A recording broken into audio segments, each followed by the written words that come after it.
Ok, bonjour à tous, j'espère que vous allez bien. Aujourd'hui, nouvelle revue des marchés. Un peu comme hier, on va voir la fin de la position que j'avais prise hier, donc mercredi 26. Aujourd'hui, on est jeudi 27 et l'idée c'est vraiment qu'on passe en revue les quelques paires que j'ai sélectionnées pour nous et qu'on voit aussi la fin de la position que j'ai prise hier. Ça me semble important.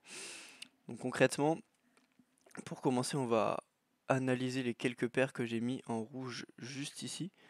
Donc la première c'est CAD JPY. Qu'est-ce qu'on voit? On voit une tendance à la baisse. Donc cette paire, c'est la paire qu'on avait déjà analysée hier, mais du coup on a un deuxième setup. On avait un setup hier, mais on a un deuxième setup dans la journée d'aujourd'hui. Donc on voit une tendance à la baisse. Donc c'est des bas de plus en plus bas et des hauts de plus en plus bas qu'on peut voir à chaque fois, comme par exemple ici, ici, mais aussi ici. Donc voilà, ça c'est à prendre en compte et ça montre clairement une tendance baissière. Donc qu'est-ce qu'on en déduit concrètement? On en déduit qu'on va chercher uniquement des setups à la vente. On peut voir quoi de plus? Bah, exactement la même chose qu'hier, si vous avez vu la vidéo d'hier. Donc qu'est-ce qu'on peut voir? On peut voir qu'il y a un dernier buy avant le sell qui forme un order block juste ici. On a notre red zone que j'ai tracé, donc entre les 50% de notre fair value gap qui est ici et l'order block. Donc c'est des zones qui nous intéressent, des zones à forte probabilité de retournement où on va venir attendre des confirmations LTF pour entrer en position à la vente évidemment. Pourquoi à la vente? Car on est en tendance baissière, donc on cherche uniquement des setups à la vente, c'est logique. Donc on a déjà eu notre première confirmation qui est l'Asian High qui a été pris juste ici, on peut le voir. Je vais aller zoomer sur le graphique pour un peu plus vous montrer. L'Asian High juste là qui a été pris, les liquidités. Donc selon mes data, quand l'Asian High est pris, il y a 50% de chances que l'Asian Low soit pris dans la journée. Donc c'est assez important à prendre en compte et c'est pour ça que je le rentre dans ma stratégie, dans mon analyse.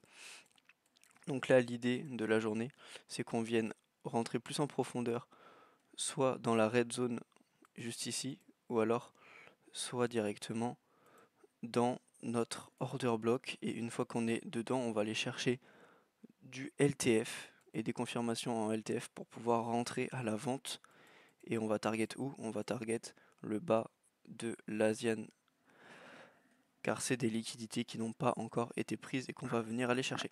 Donc voilà pour cette analyse KJPY. Les choses importantes à prendre en compte, c'est que hier c'était semblablement la même chose. On n'est pas revenu, comme vous pouvez le voir, on n'est pas revenu dans la red zone ou alors dans l'order block, mais on va peut-être le faire aujourd'hui. La seule différence, c'est qu'il y a une journée qui s'est passée. Donc là, c'est l'Asian session d'hier, là, c'est l'Asian session d'aujourd'hui. Donc il y a une seule journée qui s'est passée. On a moins de probabilité dans notre sens, mais ça rentre quand même dans la stratégie. Ça reste pas non plus un retracement, ça reste quand même une correction. Donc voilà, pour les autres setups, on va avoir celui-là qui était aussi celui d'hier, le même. Donc là, la différence, c'est que on va semblablement attendre la même chose. Donc cet order block, le dernier buy avant le sell, on est toujours sur une tendance baissière assez définie, où on a des plus bas qui sont de plus en plus bas, comme ici, ici, ici, etc. Donc on voit clairement une tendance baissière définie, et on attend un retracement dans notre zone d'intérêt qui est actuellement dedans, donc faut pas non plus que ça dépasse ici, clac. Alors justement ça, ce qui est intéressant c'est que on vient de casser notre order block. Regardez, si vraiment on zoome, on vient de casser notre order block juste là. On vient de le casser. Donc ça veut dire que le prix n'a pas réagi dans cet order block, il a été cassé, il n'a pas été validé par le marché. Donc on va pas le prendre en compte et ce setup on va pouvoir l'enlever de notre analyse car il ne nous intéresse plus étant donné que l'order block a été dépassé. Notre zone d'intérêt a été dépassée. Donc on va pas le prendre en compte. Pour la prochaine position, on est sur le GBP USD. à la hausse, évidemment, GBP/USD, tendance haussière, des plus hauts de plus en plus haut, des plus bas de plus en plus haut. Donc qu'est-ce qu'on va venir chercher? La même chose. Je vais placer mon Fibonacci, la zone 50%, entre ici et ici. Et du coup, on va pouvoir, depuis ce dernier, tracer notre red zone juste là. Clac, on va mettre en rouge. Et on va pouvoir tracer notre order block juste là, qu'on va mettre en gris. Donc l'Asian low n'a pas été pris, l'Asian high non plus. Donc l'idée sur ce setup, c'est d'attendre que l'Asian low soit pris de cette façon. Et une fois qu'il est dans notre order block, et bien on va chercher une confirmation LTF pour aller target l'Asian high dans le sens de la tendance, car on est en tendance haussière, donc on cherche uniquement des setups à la hausse. Donc voilà, on va en faire un dernier. Alors intéressant pour ce setup, on a du coup une tendance baissière définie sur le 4 CHF, comme vous pouvez le voir. On a une tendance qui baisse avec des plus bas de plus en plus bas et des plus hauts de plus en plus bas. C'est la même recette à chaque fois. Donc on a cette cassure HTF. Donc pour moi le HTF, comme je l'avais dit hier, c'est vraiment M30H1. On a cette cassure HTF assez importante. Je vais vous la tracer, elle est juste là. Clac. Donc ça libère du gap, ça libère de l'imbalance et surtout ça libère un order block qu'on va pouvoir tracer juste là. Donc c'est le dernier buy. Je vais vous zoomer un peu pour que vous puissiez voir. Le dernier buy juste ici, les dernières bougies vertes avant le sell. Exactement. Donc voilà, clac. On va pouvoir enlever ça. Donc voici notre order block, notre zone d'intérêt. Et du coup, la red zone entre le 50% et l'order block, c'est juste là, clac, red zone. Donc voilà.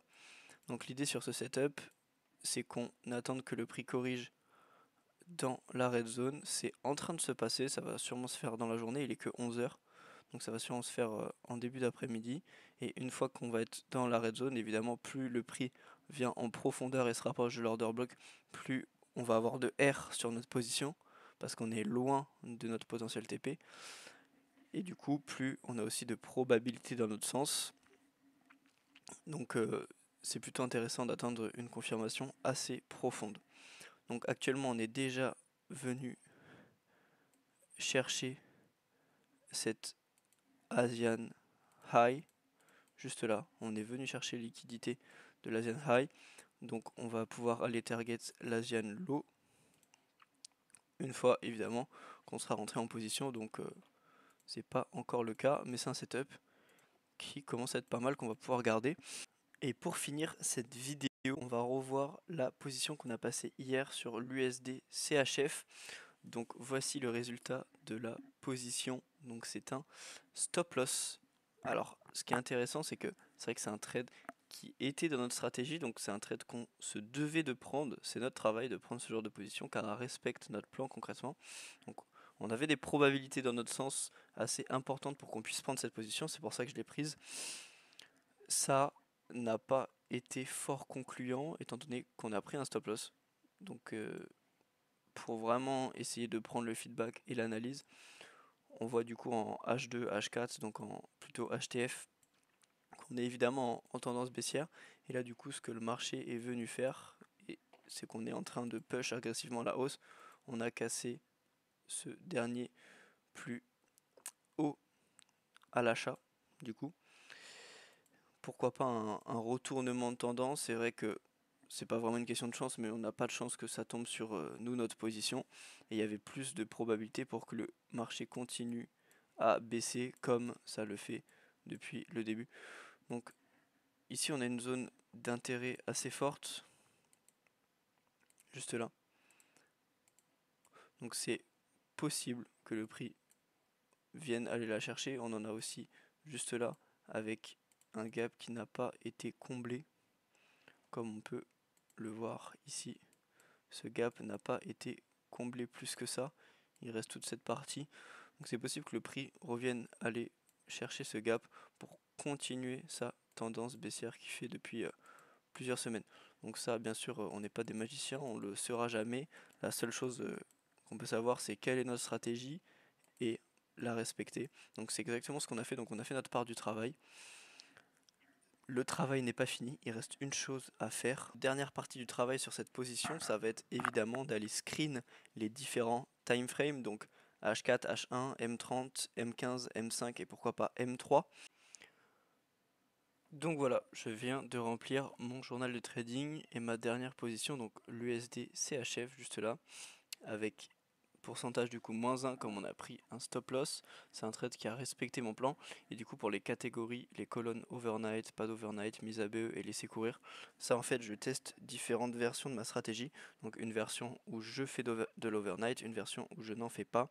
Et du coup suite à ça et suite à ces datas, je vois concrètement qu'est-ce qui fonctionne le mieux. Et dans ma stratégie, ce qui fonctionne le mieux, c'est de laisser courir à l'overnight. Donc c'est exactement ce qui fonctionne.